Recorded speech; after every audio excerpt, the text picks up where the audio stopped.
Hey, what's going on everyone? Today we're going to be reviewing the BOBOVR Z3 headset. So let's get started. Starting with the outer design, there's nothing crazy going on. It has a very simple, calm look, and the headset does come in white only, which is not a problem. Taking a look at the front, we see that the door has two ventilation holes right in the center here, and an easy to pop out window for augmented reality. Opening it, we get to see that it uses very strong neodymium magnets to securely lock the door in place, which is great since it keeps your phone safe. And there are rubber pads all around the compartment and a sponge attached to the door itself, which works great in holding your phone in place. Now before closing the door, I do want to point out this door mechanism does allow for thick phones and thick cases, which is awesome, which is less of a hassle compared to other headsets which require you to take off your phone case, where you have to fiddle around with it till it works. With this headset, it's as simple as opening the door, putting the phone in, and closing it back up, which by doing so, we find two large holes on each side of the headset for your phone I/O, which can also act as another ventilation hole. Moving on, here's where all the adjustments can be made. A center dial on top of the headset for IPD pupil adjustments, two knobs on each side for changing the focal length to get proper focus for each eye, which is great since the headset does encourage you to take off your glasses since you can't mount it with your glasses on. That's a good thing, less weight to carry around. Anyways, next up comes the head strap, which is fine. It is just another flexible Velcro strap, which can be removed if that's your thing, since it can become a really nice solid demo headset. And finishing off the strap, it has a synthetic leather pad in the back which holds everything together snugly in a comfortable manner when mounted. Also, there are some ventilation holes right over here as well.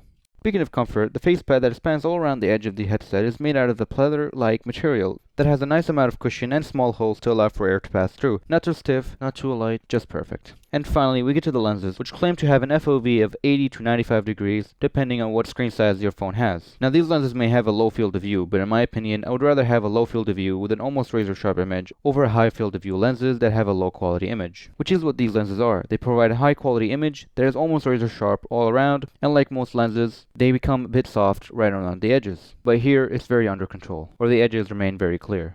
Now, equally as important as the lenses is the nose room. For this headset, it has a decent amount of room that spans about 45mm for the widest end, 35mm for the narrow end, and about 30mm deep. Now, this should accommodate most nose shapes and sizes. Finally, let's check out how much it weighs and how my experience went with it. So it weighs 316 grams, which I did watch a full 2.5 hour long Star Wars movie, and it was pretty good. I did pause every half an hour or so to cool down my LG G3 phone, which is very prone to overheating in the latest applications, and it was also because of my room was hot at that day. Otherwise, everything was great, but remember your mileage may vary depending how your room temperature is. It was in fact a very enjoyable experience. Final thoughts, this is my go-to headset whenever I would like to quickly try out a new experience or to watch a YouTube 360 video, since I can quickly pop in my phone, strap it on, and I'm good to go. No setup required other than centering the phone, and that's it. I got a sharp image with a large enough FOV with my 5.5-inch screen, and one thing I really like is not having to use my glasses with the headset, since I can adjust the focus with my side adjustment knobs. The way it's built is very simple yet very effective when it comes to practical use. Now combine all that with the solid build quality and you have yourself a headset that will last you for years to come. This is how a decently priced headset should be made. Very simple yet effective, nothing too wild with the build design. There is no capacitive touch button, but they have addressed that with the BOBOVR Z4, and I do have a solution for that I will show in a future video. And that is pretty much it, guys. Thank you guys for watching. Hope you have enjoyed this video and it has helped you. Feel free to subscribe if you want to see more VR content and reviews. Hit that like button if you feel like it. See you in the next video and take care.